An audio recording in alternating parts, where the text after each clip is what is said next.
Assalamualaikum warahmatullahi wabarakatuh. Saya Fadila Rizkiana dengan NPM 2011060214, Prodi Pendidikan Biologi UIN Raden Intan Lampung. Pada video kali ini saya akan memaparkan hasil analisis media pembelajaran berdasarkan Azure. Sebelumnya, saya akan sedikit menjelaskan mengenai proses Azure. Yang pertama, Analyze Learners atau analisis pembelajaran.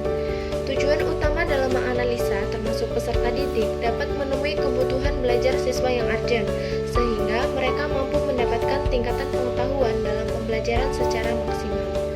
Kemudian yang kedua, State Standard and Objective atau menentukan standar dan tujuan.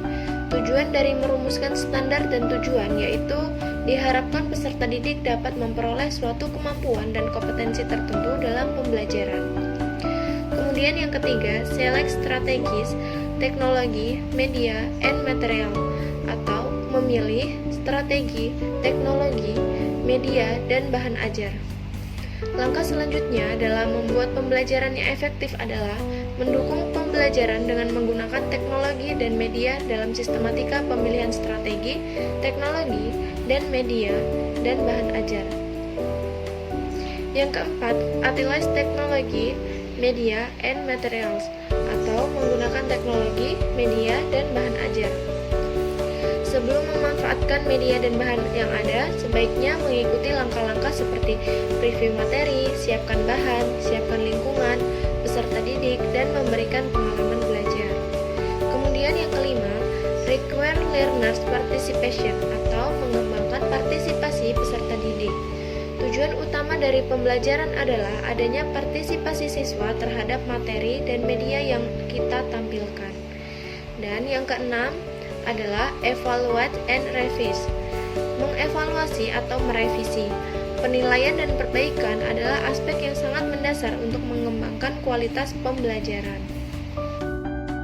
Berikutnya, saya akan menjelaskan hasil analisis karakteristik peserta didik melalui angket penelitian.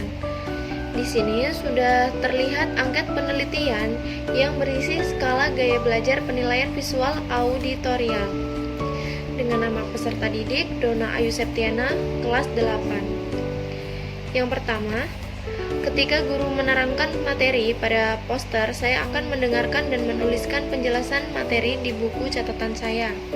Peserta didik memilih ya. Kemudian yang kedua, saya akan lebih paham dengan materi apabila disajikan dengan poster.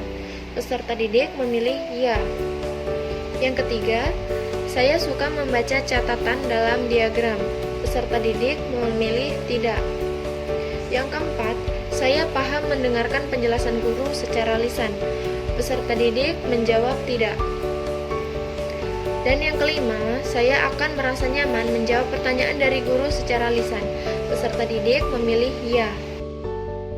Yang selanjutnya, di sini terdapat kompetensi dasar 3.10. Menganalisis sistem ekskresi pada manusia dan memahami gangguan pada sistem ekskresi serta upaya menjaga kesehatan sistem ekskresi.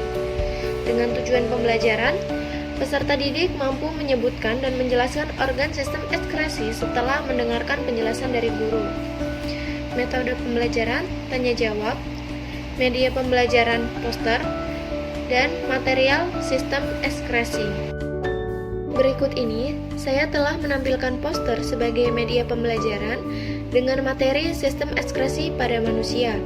Kemudian, saya akan menjelaskan materi yang dimuat dalam poster ini. Sebelum membahas lebih jauh mengenai sistem ekskresi pada manusia, perlu diketahui apa itu arti dari ekskresi.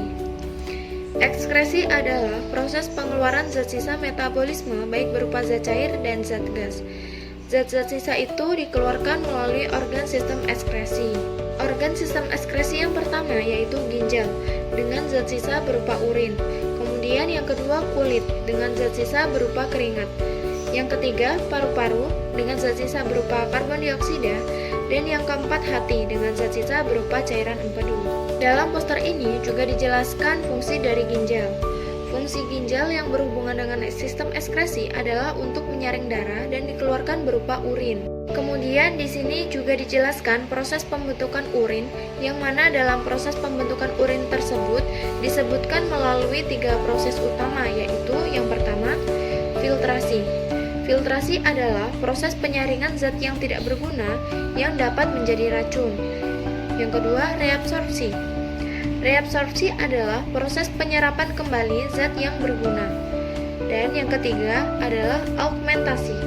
Augmentasi adalah proses pengeluaran zat sisa yang tidak berguna dan tidak dapat disimpan dalam tubuh. Demikian telah saya paparkan hasil analisis media pembelajaran berdasarkan Azure. Mohon maaf apabila terdapat kesalahan dalam pengucapan maupun penyampaian. Semoga pada video kali ini bermanfaat bagi kita semua. Terima kasih, saya akhiri. Wabillahil taufiq wal hidayah. Wassalamualaikum warahmatullahi wabarakatuh.